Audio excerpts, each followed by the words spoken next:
Aloha and welcome to Cooking with Dino Mama. Today I am making Halvah Babka. Now, if you like halva, an Israeli sesame treat, you will love this. If you don't love halva or don't know what it is, try this. It takes sesame to a whole new level. This episode is not sponsored by anyone, and anything I use or that you see is what is available in my home or local grocery. The very first thing we're going to do is toast the 7 ounces, almost a full cup, of white sesame seeds. Preheat the oven to 350 degrees Fahrenheit. Lay the sesame seeds flat on a baking pan and bake for 8 to 10 minutes. And ta-da! Toasted sesame seeds. Turn the oven off when you're done because it'll be a little while till we're ready to use it again. Next, add 3 teaspoons of instant dried yeast into your half cup of lukewarm water. Mix in the yeast slightly and let sit for about 5 minutes. Remember, with yeast, it's always important that your water is not cold or the yeast don't activate, or too hot and it'll just kill it. Let's start on our dough while the yeast is doing its thing.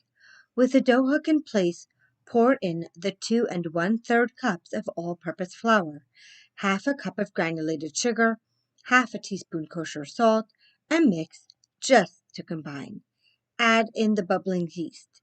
If it's been 5 minutes already and your yeast is not a little bubbly at this point, trash it. Start over. The extra time won't affect the dough, but if the yeast isn't activated, your babka won't rise. And babka is a cake, but it's really more like a bready cake. Mix for about 30 seconds before adding in your 1 teaspoon of vanilla extract and 3 eggs and mix well, brushing down the sides as necessary. Next, add in your 7 ounces of toasted sesame seeds to the mixing bowl and wipe down again. Mix on a medium-low speed until all ingredients are mixed in. Now add the 1 stick butter or margarine a little bit at a time, making sure to fully incorporate before adding more. Mix until the dough is glossy, elastic, and pulling away from the sides of the bowl. If your dough still looks really sticky, add another half a cup of flour while the mixture is running. If it's just slightly sticky, hold off. You'll add more in the rolling. I added 1/3 of a cup and then a little more to get to the right consistency. I also added some flour to the counter. Rexy might lick it up later. Grease a large bowl, either with baking spray or, how I like to do it, with a little bit of oil on a napkin. Transfer the dough to the greased bowl. You may need to scrape it in, but you don't want to leave your batter behind. Cover with plastic or a towel and leave it alone in a warm space until doubled in size for about an hour to an hour and a half. If your place is really humid or cold, stick the bowl in the oven, which should be off, but was previously heated for the sesame seeds. While we're ignoring our dough, we're going to work on the halva filling. In a small pot set over medium heat, combine the 6 tablespoons of softened butter or margarine, half a cup of tahini, half a cup of honey. The type or brand does not matter.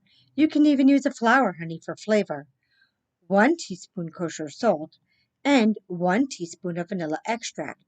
Stir until the butter has melted completely and all the ingredients are mixed in. This will take about 5 minutes. It should be a beautiful caramel color, as if you melted a jar of caramel ice cream topper, but better.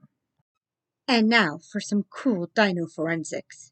How do movies such as Jurassic Park know how dinosaurs moved? Computer-aided biometric programs analyze a particular bone structure, such as the hips of a T-Rex, and give a lifelike representation of how a creature would have moved. Isn't that cool? And now back to our baking. Remove the pot from the heat and add 5 ounces of powdered sugar and 2 tablespoons of water. You don't have to sift in your powdered sugar, but I do find this helps remove the clumps in advance. You want to mix it well so all the powdered sugar is dissolved and the sauce doesn't have any remaining sugar clumps. It should be a nice and silky consistency. See how it's spinning off my whisk? Transfer the sauce to a small bowl and refrigerate until you're ready to use. You don't want it to be hot when using, or it'll just spread everywhere, and you'll have a sticky mess. Trust me, I know. Now let's prep a 9 by 5-inch loaf pan. I used a little oil first before adding in parchment paper, so the paper would stay in place.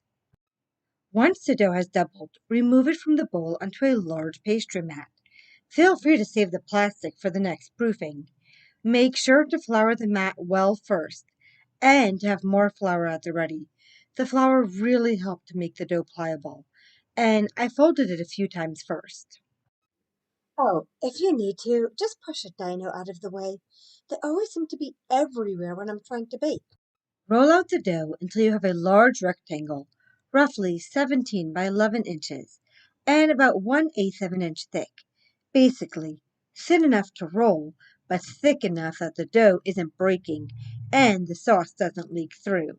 For this, I did use my big wooden roller, because my Ninja Turtle roller would just struggle with the size. Spread the filling evenly over the entire surface using a spatula or a spoon. Despite how hard I tried, my filling still spilled out, but this is fine, just a mess to clean up later. With the longest side of the dough closest to you, use a baking mat to roll the dough into a tight cylinder. I found using a spatula helped to evenly unstick it from the mat. Mine was too long to fit on the baking pan, so I cut it in half. Slide onto a large baking tray and refrigerate for 20 minutes. This will make cutting the babka easier and neater to fit into the pan. Remove the dough from the fridge and slice lengthways down through the middle of the dough so you have two long, even pieces. Gently cross the two sides so they make an X. Then lift the right piece over the left, left over right, until you reach the end, just basically crisscrossing. Tuck the ends underneath, making a rolled up S, and gently lift into the prepared loaf tin. Repeat with the second half, and place it in the loaf pan on top of the first piece. Yes, it might get a little sticky and messy, but that's okay. Tuck it into the pan and cover with plastic or a towel again, and let it proof for 30 minutes.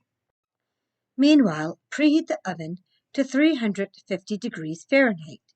Bake the babka for 40 to 45 minutes until a nice golden brown. If yours is browning, i.e., burning too quickly, cover with foil. Immediately after putting the babka in the oven, work on the sesame syrup.